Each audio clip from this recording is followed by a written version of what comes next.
وأشهد أن لا إله إلا الله وحده لا شريك له وأشهد أن سيدنا ومولانا محمدا عبده ورسوله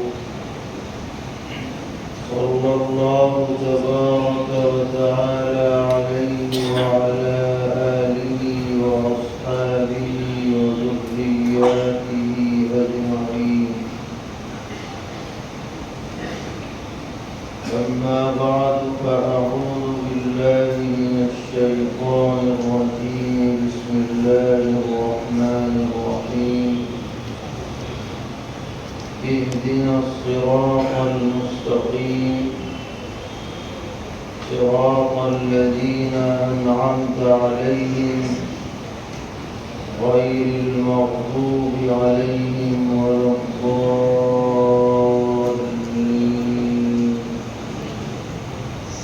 صدق الله مولانا العلي العظيم. معزز علماء کرام، ملک کے مختلف حصوں سے تشریف لانے والے خدام دین و ملت، بزرگوں اور بھائیوں،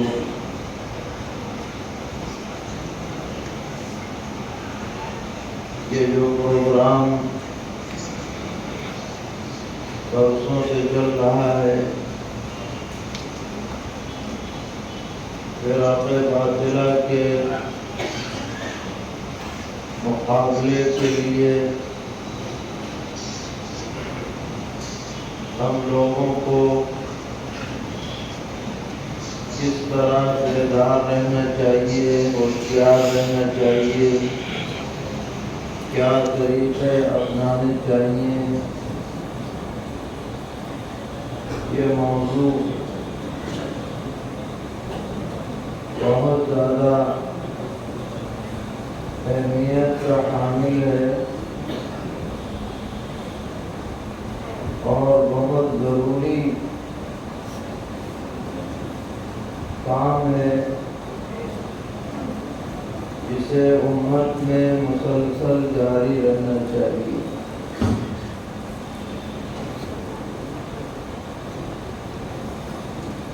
خاص طور پر اس لیے بھی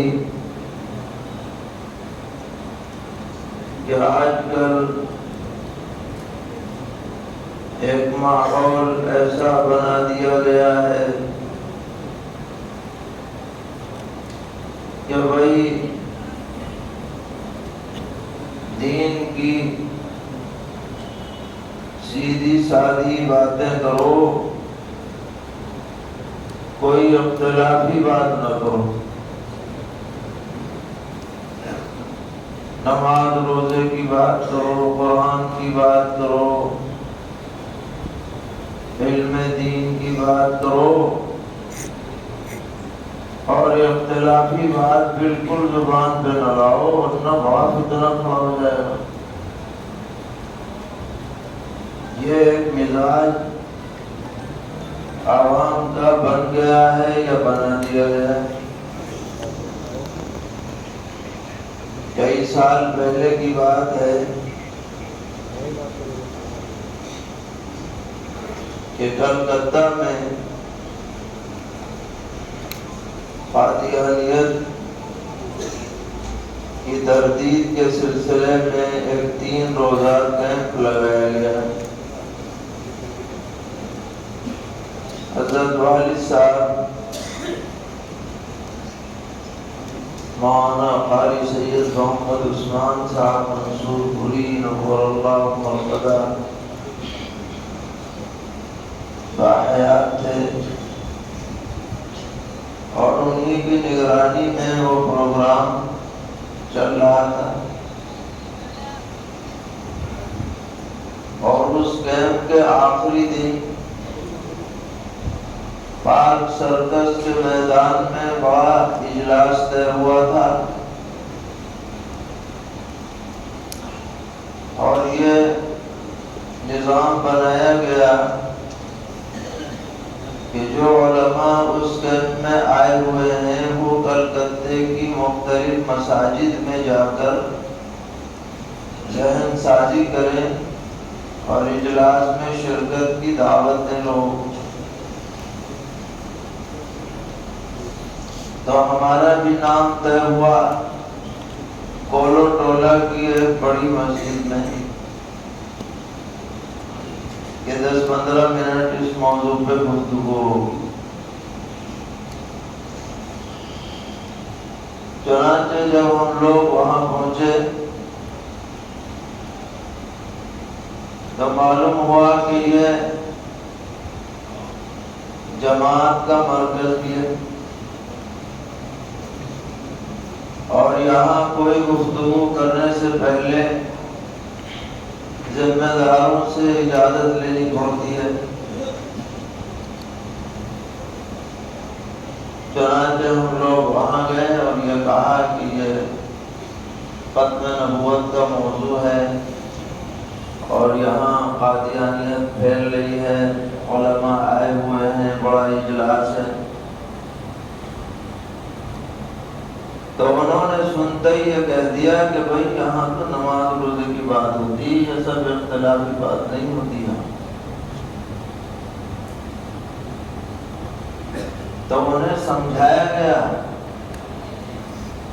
کہ اللہ کے بندو یہ اختلافی بات نہیں ہے، یہ ضروری ہے. اگر عوام میں ختم نبوت کے متعلق صحیح عقیدہ نہ رہے تو نماز روزہ کچھ نہیں رہے گا. یہ ساری محنتیں آپ کی ضائع ہو جائیں گی. یہ آپ کی نادانی ہے، کم فہمی ہے. خیر بہت سمجھانے کے بعد انہوں نے اجازت دی، کچھ بات سمجھ میں آ گئی. ہم یہ سمجھتے ہیں کہ یہ صرف کسی ایک مسجد کی بات نہیں ہے، ہر جگہ کی یہی صورتحال ہے کہ جب آپ ایک خالی ذہن آدمی کے سامنے ایسی باتیں کرتے ہیں تو وہ فوراً یہ سمجھتا ہے کہ یہ بگاڑ پیدا کر رہے ہیں. تو یہ عجیب معاملہ ہے کہ جو بگاڑ کو صحیح کرنا چاہتے ہیں ان کو تو بگاڑ کرنے والا کہا جاتا ہے اور جو بگاڑ پیدا کر رہے ہیں ان کو اصلاح کرنے والا کہا جاتا ہے. برعکس نام نہاد زنگیر اور کافور یہی صورتحال ہے. ابھی ذکر چل رہا تھا کہ مرزا محمد علی، اس کا گفتگو کا لب لباب یہ ہے کہ کسی نے دین کو سمجھا ہی نہیں مجھ سے زیادہ بہتر. میں ہی سمجھاؤں صحیح. اور تلبیسات اور تصویرات کا ملغوبہ ہوتی ہیں اس کی باتیں. اسی طرح ایک اور آدمی ہے، اس کا نام ہے جاوید حامدی. ایسی گفتگو کرے گا گویا دنیا میں اس سے بڑا سنجیدہ ہی کوئی نہیں، اس سے بڑا ہمدرد کوئی نہیں، اس سے بڑا انسانیت نواز کوئی نہیں. اور تمام عقائد اجماعیہ جن پر امت آج تک متفق رہی ہے ان کے بارے میں شک اور شبہات اور اعتراضات اور اپنی خودرائی وہ پیش کرتا ہے. زنا کی سزا کے بارے میں رجم کے سلسلے میں سراسر انکار اور پرانی آیات کی غلط تفسیر کہ آپ نے جو رجم کی سزا جاری کی نعوذ باللہ حضرت ماعز اسلمی رضی اللہ تعالی عنہ پر، تو اس خبیث نے یہ کہا کہ وہ تو مشہور یہ لفظ استعمال کیا ہے کہ وہ مشہور ہنڈے تھے اس لیے ان پر یہ سزا جاری ہوئی. گویا باعتبار ڈاکو اور فسادیوں پر جو سزا جاری ہوتی ہے اس طور پر جاری ہوئی، نہ کہ زنا کی حد کے طور پر. دسیوں بےہودہ باتیں وہ کرتا ہے، اور جو سننے والے ہیں وہ سمجھتے ہیں واہ ایسی بات تو آج تک ہم نے کہیں سنی نہیں۔ اور ان لوگوں کی باتوں سے سب سے بڑا جو فساد سامنے آتا ہے وہ یہ کہ لوگوں کے دلوں میں علماء حق سے بدگمانی پیدا ہوتی ہے، یہ سب سے بڑی بات ہے۔ اور جو قوم بھی اور جو معاشرہ بھی علماء حق سے کٹ جائے گا وہ کبھی بھی راہ حق پر قائم نہیں رہ سکتا۔ اس لیے ہم سب کی یہ ذمہ داری ہے کہ ہم لوگوں کا ذہن یہ بنائیں کہ صرف نماز روزہ ہی دین نہیں ہے، صرف اعمال صالحہ ہی دین نہیں ہے، بلکہ اصل دین صحیح عقائد، صحیح فکر، صحیح نظریات رکھنا یہ اصل دین۔ حضرت والد صاحب رحمۃ اللہ علیہ فرمایا کرتے تھے کہ رد فرم باطلہ کے لیے اولین چیز دینی غیرت و حمیت ہے، جو ہر مسلمان میں اور بالخصوص ہر عالم دین میں پائی جانی چاہیے، کہ اگر آس پاس یا کہیں بھی کوئی گمراہی کی بات سننے میں پڑ جائے بے چین ہو جائے آدمی، کیا کریں کیسے کریں۔ وہ جذبہ جو سرور عالم صلی اللہ تعالی علیہ وسلم کے قلب اطہر میں تھا کہ لعلک باخع نفسک علی آثارہم الا یکونوا مؤمنین، اس جذبے کی کچھ رمق ہمارے دل میں ہونی چاہیے کہ ہمارے ہوتے ہوئے ہمارے بھائی گمراہ ہو جائیں، ہم کیسے ان کو روکنے کی فکر کریں، یہ جذبہ ہمارے دل میں ہونا چاہیے۔ جب تک جذبہ نہیں ہوگا آگے کسی پلاننگ پہ عمل نہیں ہو سکتا۔ جذبہ اصل ہے، اور ان پروگراموں کا اصل منشا یہی ہے کہ ہمارے اندر جذبہ پیدا ہو، اس کی ضرورت کا احساس ہو۔ اسی طرح حضرت فرماتے تھے کہ اب اگلا مرحلہ ہے اس فرقے کے بارے میں معلومات حاصل کرنے کا، اس کے عقائد کیا ہیں، اس کا بانی کون ہے، اس کا لٹریچر کیا ہے، اس کا ہماری طرف سے جواب کیا دیا گیا ہے، اس بارے میں پوری معلومات ہونی چاہیے۔ اس کے بغیر ہم مقابلہ نہیں کر سکتے۔ جو نظریاتی فتنے ہوتے ہیں وہ ہوائی تقریروں سے ختم نہیں ہو سکتے، اس کے لیے بھرپور تیاری کی ضرورت ہوتی ہے۔ اسی لیے دارالعلوم دیوبند نے سن 1986 میں جب پہلا عالمی اجلاس تحفظ ختم نبوت کا انعقاد کیا، ہم لوگ اس وقت پڑھا کرتے تھے وہاں، اور حضرت والد صاحب رحمۃ اللہ علیہ اس اجلاس کے کنوینر تھے،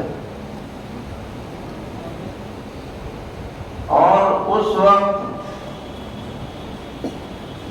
عام طور پر علماء بھی قادیانیت کے بارے میں کچھ زیادہ نہیں جانتے تھے، بس ایک نام سن رکھا تھا کہ ایک تحریک تھی، مرزا قادیانی تھا، فلاں تھا، معلومات کچھ نہیں تھی۔ جب وہ اجلاس ہوا تو اس وقت چند اہم کتابیں چھاپی گئیں، جن میں سے ایک کتاب تھی مولانا عبد الغنی پٹیالوی رحمۃ اللہ علیہ کی ہدایت الممتری عن غوایت المفتری، جو بعد میں اسلام اور قادیانیت کا تقابلی مطالعہ اس نام سے چھپی۔ اسی طرح حضرت مولانا محمد ادریس کاندھلوی رحمۃ اللہ علیہ کی کتاب تھی ظہور مہدی نزول عیسیٰ، اور مولانا نور محمد ٹانوی مبلغ مظاہر الروح، ان کی کتاب تھی مولدات مرزا۔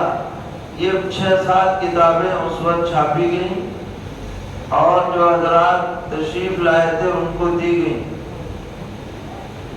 تب اندازہ ہوا کہ یہ کتنا خطرناک فتنہ ہے اور کتنا اس کے اندر کام کرنے کی ضرورت ہے۔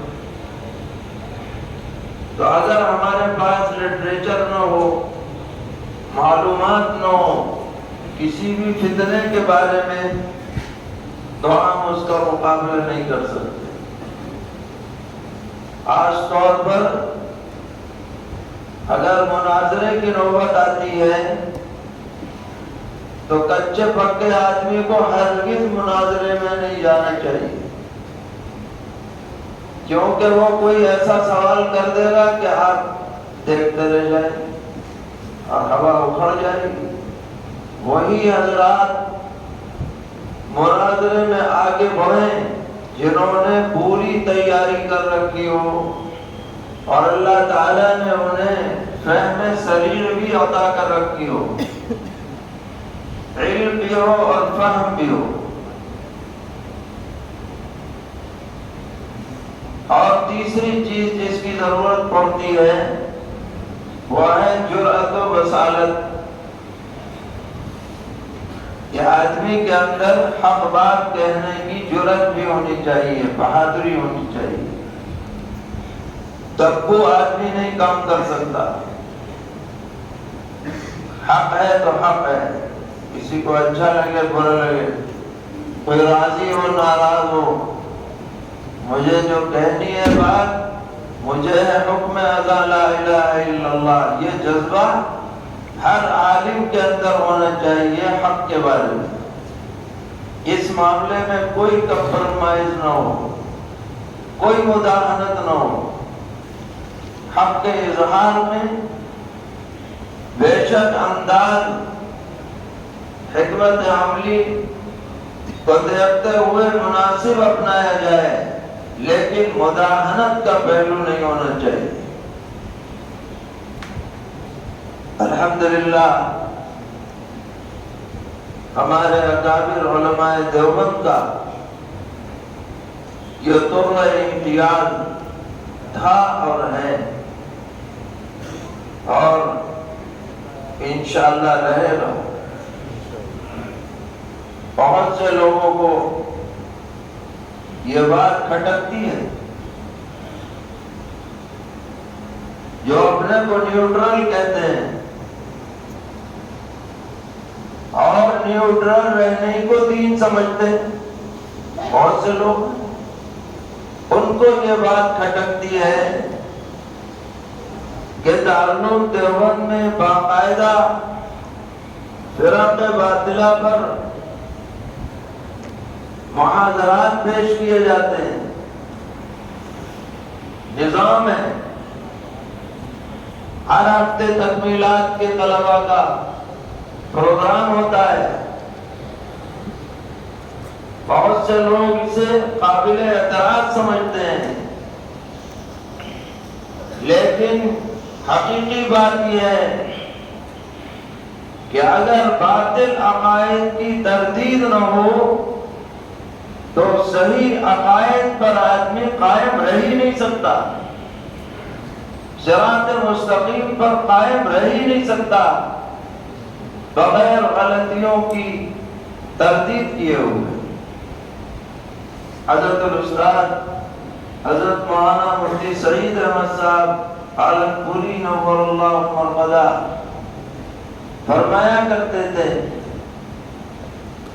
کہ آدمی ایک عالیشان محل تعمیر کرے، ہر طرح کی زیب و زینت اس میں صرف کریں، شاندار بنائیں، لیکن کتنا ہی اچھا محل کیوں نہ ہو، وقت گزرنے کے ساتھ اس میں مکڑی کے جالے بھی لگیں گے، گرد و غبار بھی آئے گا، رونق میں کمی بھی آئے گی۔ اب اگر اسے یوں ہی چھوڑ دیا جائے کہ بس بن گیا، اب اسے کوئی ہاتھ نہ لگائے، مکڑی جالے بن رہی ہے بننے دیا جائے، چھپکلیاں پھر رہی ہیں پھرنے دی جائیں، پرندے آ کر گھونسلے بنا رہے ہیں بنانے دیے جائیں، تو زیادہ وقت نہیں گزرے گا کہ یہ مکان رہنے کے قابل بھی نہ رہے گا، بدنما ہو جائے گا، بھدا ہو جائے گا۔ اگر اس مکان کو صحیح طرح قائم رکھنا ہے اور باقی رکھنا ہے، جالوں کو صاف کرنا پڑے گا، گرد و غبار کو ہٹانا پڑے گا، اس کے بغیر یہ قابل استعمال نہیں ہو سکتا۔ حضرت فرماتے تھے کہ دین کا بھی یہی حال ہے، اگر اس دین میں عقائد باطلہ کے لگنے والے جالوں کو صاف نہیں کیا جائے گا تو یہ دین چمک دمک کے ساتھ باقی نہیں رہ سکتا۔ اور علماء حق، علماء دیوبند یہی کام کرتے ہیں تاکہ نکھرا ہوا صاف ستھرا دین امت کے سامنے باقی رہے، اور یہ ان کی ذمہ داری ہے، اور ہمارا یہ ماننا ہے، اس پر ہمیں پورا یقین ہے کہ وہ جماعت جس کے بارے میں سرور عالم صلی اللہ تعالی علیہ وسلم نے فرمایا کہ اہل حق کی ایک جماعت قیامت تک قائم رہے گی، ہزار مخالفت کرنے والے اس کا کچھ نہیں بگاڑ پائیں گے، اس جماعت کا اولین مصداق اس بر صغیر میں یہ علماء حق اہل دیوبند کی جماعت ہے جو اپنا فریضہ انجام دے رہی ہے۔ ہماری کسی سے ذاتی مخاصمت نہیں ہے، دشمنی نہیں ہے، اسی لیے ہم قانون کے دائرے سے باہر جا کر کسی کام کرنے کے قائل نہیں کہ ہم کسی فرقے کے مقابلے میں قانون اپنے ہاتھ میں لے لیں، مار پیٹ کا راستہ اختیار کریں، نہیں۔ ہمارے پیش نظر دو باتیں ہوتی ہیں۔ پہلی بات یہ کہ جو ہمارے صحیح العقیدہ بھائی بہن ہیں وہ ان گمراہ کرنے والوں کے جھانسے میں نہ آ جائیں، ہم ان کو بچانا چاہتے ہیں۔ اولین ہماری محنتوں کا جو اس کی طرف توجہ ہے وہ یہ ہے، اور دوسرے نمبر پر یہ ہو سکتا ہے اللہ تعالیٰ جو گمراہ ہو گئے ہیں ان کے لیے یہ محنت ہدایت کا سبب بن جائے، یہ بھی ہمارا ایک مقصد ہے، لیکن یہ دوسرے نمبر پر ہے۔ پہلے نمبر پر یہ کہ جو صحیح العقیدہ ہیں وہ اپنے صحیح عقیدے پر قائم رہیں، اس کے بارے میں جو بھی صورت جہاں کے لیے جس انداز میں مناسب ہو اس کو اختیار کرنا چاہیے۔ ایک مرتبہ مراد آباد میں ہم لوگوں کو پتہ چلا کہ ایک آدمی قادیانی بن گیا، اور وہ ایسے محلے میں رہنے والا تھا جو پورا محلہ تقریباً اہل دیوبند سے وابستہ ہے. تو بڑی حیرت بھی ہوئی اور بڑا افسوس بھی ہوا. تو ہم لوگ ایک دن چند حضرات کو لے کر براہ راست اس سے ملنے پہنچ گئے اس کے گھر. تو وہ ملا اور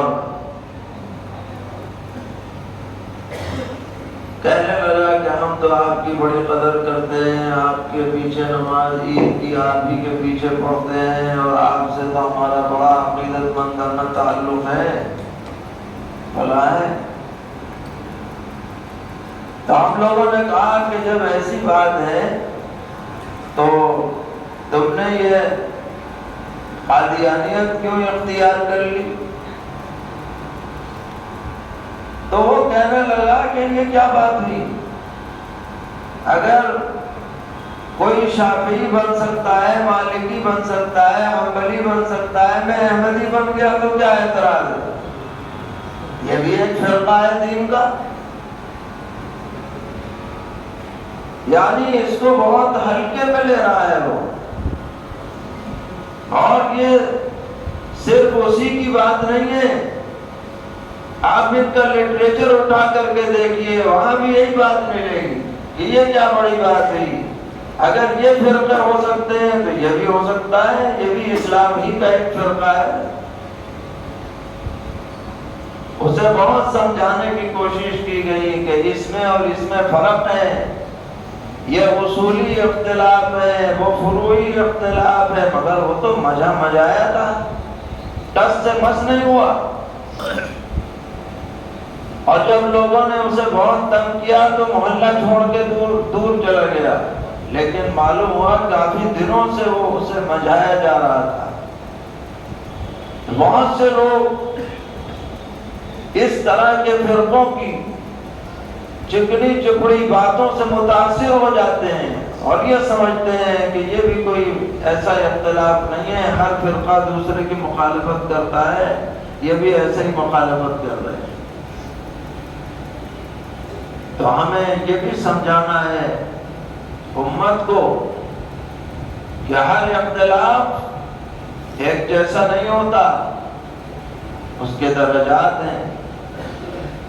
بعض فروعی اختلاف ہیں اور بعض اصولی ہیں, اصولی کے اندر بھی درجات ہیں.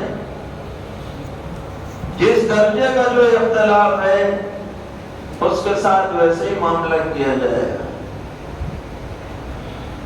قادیانیت کے سلسلے میں فدائے ملت حضرت مولانا سید حسن صاحب مدنی نور اللہ مرقدہ, ویسے تو اللہ تعالیٰ نے ان کو عجیب حمیت عطا فرمائی تھی. اگر ہم یہ کہیں تو غلط نہ ہوگا کہ آج جو یہ سرگرمیاں ہیں ان کی بنیاد حضرت نے ہی ڈالی. حضرت کو جو فکر رہتی تھی گمراہیوں سے امت کو بچانے کی, بہت کم لوگوں کو ایسی فکر حاصل ہوتی. تعلم میں تحفظ ختم نبوت کا کام حضرت کی تحریک پہ شروع ہوا, پھر محاضرے کا جو نظام بنا یہ بھی حضرت کی تحریک پر ہے. تو حضرت نے سن 90 میں یا 89 میں تعلم دیوبند میں 10 روزہ کیمپ قادیانیت کے تعارف اور اس کے تدارک کے لیے منعقد کروایا, اور اس میں خاص طور پر اس دور میں پوری دنیا میں قادیانیوں کی مخالفت اور ان کی تردید میں جو ممتاز حیثیت تھی, حضرت مولانا منظور احمد چنیوٹی رحمۃ اللہ علیہ, ان کو پاکستان سے بلوایا. پورے ملک سے منتخب افراد تقریباً 150 اس وقت علماء جمع ہوئے. ایسے ہی اجتماع تھا جیسے یہاں اس وقت ہو رہا ہے. اور حضرت تشریف لائے اور تقریباً 1 ہفتے ان کے دروس چلے. روزانہ 4-5 گھنٹے بیان ہوتا تھا. اور اس وقت لوگوں کو قادیانیت سے کوئی دلچسپی بھی نہ تھی، پتہ بھی نہیں تھا کہ یہ کن کن اشکالات شبہات کا مجموعہ ہے. اور حضرت نے چونکہ براہ راست قادیانیوں سے مناظرے کیے تھے، اس لیے ان کو ساری باتیں ازبر تھی زبانی.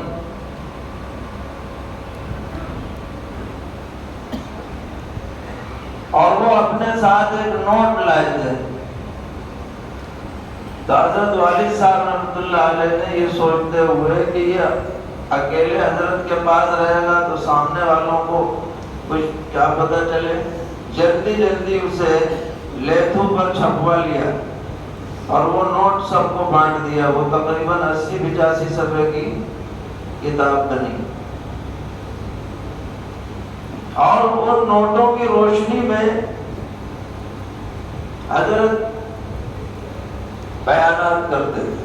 اور ایسی دلچسپی تھی کہ جو بیٹھ گیا بس بیٹھ گیا. ہم لوگ تو اگر تقریر کرنے لگے قادیانیت پہ تو کچھ دیر میں لوگ ادھر ادھر دیکھنے لگ جائیں گے کہ کیا ہو رہا ہے. مگر وہ 4-5 گھنٹے تقریر اور ہر آدمی پوری دلچسپی سے شریک. تو حضرت نے اس نوٹ جو کاپی تھی اس کو 3 حصوں میں بانٹا. ایک ختم نبوت، ایک ظہور مہدی اور ایک نزول عیسیٰ. یہی قادیانیت کے 3 موضوعات ہیں. لیکن ان تینوں سے پہلے حضرت نے یہ گھول کے یہ بات پلا دی سارے حاضرین کو کہ جب بھی کسی قادیانی سے گفتگو ہو تو شرائط مناظرہ آپ خود طے کریں، اس کے ذمہ نہ ڈالیں. اور مناظرے کی شرطوں میں سب سے پہلی شرط یہ لکھی جائے کہ ہمیں تو مرزا قادیانی کے ذاتی کیریکٹر پر بات کرنی ہے. وہ نبی تھا نہیں تھا، مہدی تھا نہیں تھا، عیسیٰ تھا نہیں تھا، مسیح تھا نہیں تھا، یہ تو بات کے بات ہوگی. ہماری نظر میں تو وہ اچھا انسان ہی نہیں تھا. پہلے اس پہ بحث کرو. حضرت فرماتے تھے کہ بار بار کا تجربہ ہے کہ وہ گھما پھرا کے آیت پڑھ دے گا کہ اس آیت کا یہ مطلب ہے خاتم النبیین سے یوں ختم نبوت مراد ہے، ذلی مراد ہے، بروزی مراد ہے، فلاں مراد ہے. کہ نہیں، پہلے یہ بتاؤ یہ آدمی اچھا تھا کہ نہیں. اور پھر حضرت نے اس کے جھوٹ کو جمع کیا. فلاں فلاں جگہ پہ اسی کی کتاب میں جھوٹ لکھا ہے اور جو جھوٹا ہو وہ نبی نہیں ہو سکتا. لہذا بحث تو بعد میں ہوگی، پہلے یہ بتاؤ یہ سچا تھا کہ نہیں. پیشین گوئیاں جمع کی، سب جھوٹی ثابت ہوئی.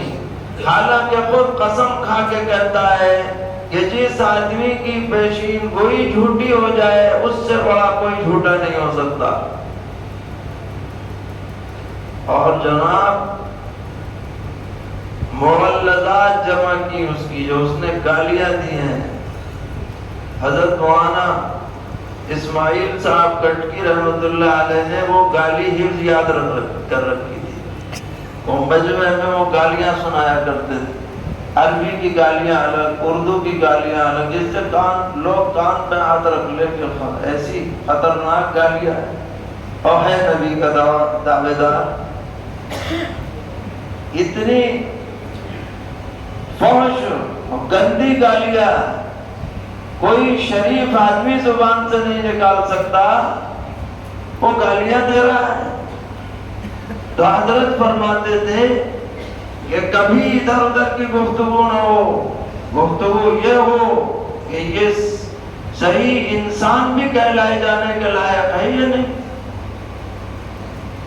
چنانچہ پھر بعد میں وہ کتاب باقاعدہ چھپی رد مرزائیت کے ذرّی اصول کے نام سے، ہو سکتا ہے وہ آپ کے پاس بھی موجود ہو۔ اس کتاب کے اندر وہ سبھی اہم باتیں جمع ہو گئی ہیں جو کسی بھی قادیانی اور مرزائی سے گفتگو میں نفع بخش اور مفید ثابت ہو سکتی ہے۔ تو ہمارا مطالعہ وسیع ہونا چاہیے، مضبوط ہونا چاہیے۔ اور حضرت والد صاحب رحمۃ اللہ علیہ یہ بھی فرماتے تھے کہ ان موضوعات کو عام جلسوں میں، جمعے کے بیانات میں، انفرادی اجتماعی مجالس میں ذکر کرنا چاہیے۔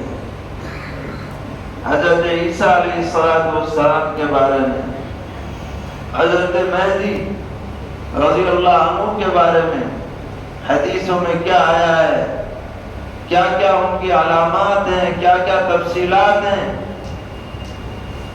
اور جو جھوٹے دعوے دار ہیں وہ ان پر کیسے منطبق نہیں ہوتے، یہ بات لوگوں کے ذہن میں پہلے سے پڑی رہے گی، اور پھر کوئی گمراہ کرنے جائے گا تو بہت حد تک اس سے بچاؤ ہو پائے گا۔ یہ بھی دین کا ایک اہم حصہ ہے اور جز ہے۔ بے شک ہم نماز روزے کی بات بھی کریں، منکرات جو عملی ہیں ان پر بھی ہم نکیر کریں، ہماری ذمہ داری ہے ساتھ میں ان بنیادی عقائد کو بھی ہم بیان کریں، اور جو شکوک و شبہات پیدا کیے جاتے ہیں گمراہ فرقوں کی طرف سے، ان سے ہم واقف رہیں۔ ہر آدمی اپنے حصے کا کام کرے، سب مل جل کر کے کریں گے اور فکر مند رہیں گے تو انشاءاللہ امت گمراہیوں سے محفوظ رہے۔ حضرت مولانا اسماعیل صاحب رحمۃ اللہ علیہ ایک اور مثال دیا کرتے تھے، بار بار ان کی زبان سے سنی کہ کچھوا کہ جب اسے شور سنائی دیتا ہے وہ اندر ہو جاتا ہے، ہاتھ پیر منہ سب اندر کر کے پڑ جاتا ہے، گویا مر گیا، کچھ نہیں رہا۔ اور جب دیکھتا ہے سناٹا ہے تو پہلے منہ نکال کے دیکھے گا ادھر ادھر، دیکھا کہ کوئی نہیں ہے پھر پیر نکال کے چل پڑے گا۔ حضرت فرماتے تھے کہ ان فرقوں کا بھی یہی حال ہے، اگر آپ زندہ رہیں گے، زندگی کی علامت پیش کرتے رہیں گے، متحرک رہیں گے تو یہ فتنے دبے رہیں گے، ہمت نہیں ہوگی، اور ہم سو جائیں گے تو یہ چل پڑیں گے اور نقصان پہنچائیں گے۔ صراط مستقیم پر ہمیں قائم رہنا ہے، دعا بھی کرنی ہے، دوا بھی کرنی ہے۔ آپ نے اندازہ لگایا کہ قرآن پاک کا سب سے زیادہ جو حصہ پڑھا جاتا ہے دنیا میں وہ سورہ فاتحہ ہے۔ وَلَقَدْ آتَيْنَاكَ سَبْعًا مِنَ الْمَثَانِي، اس کی ایک تفسیر یہ بھی ہے کہ سب سے زیادہ بار بار پڑھی جانے والی 7 آیتیں ہیں، اور ان 7 آیتوں کا لب لباب کیا ہے؟ اهْدِنَا الصِّرَاطَ الْمُسْتَقِيمَ۔ اس سے پہلے تمہید ہے، اس کے بعد تشریح ہے۔ اصل لب لباب یہ ہے اهْدِنَا الصِّرَاطَ الْمُسْتَقِيمَ، ہمیں صراط مستقیم پر قائم رکھیے۔ قائم ہیں تو ہیں الحمدللہ، لیکن ہم جب اسے پڑھیں گے ترجمہ کریں قائم رکھیے ان لوگوں کا راستہ جن پر آپ نے انعام فرمایا، یعنی اہل حق، اہل جنت، اہل رحمت، نہ کہ ان لوگوں کا راستہ جن پر آپ کا غضب نازل ہوا جیسے یہودی، اور نہ وہ لوگ جو گمراہ ہوئے جیسے کہ عیسائی اور دیگر فرقے۔ اللہ تعالی ہم سب کے حق میں اس دعا کو قبول فرمائیں، مرتے دم تک دین حق پر استقامت عطا فرمائیں۔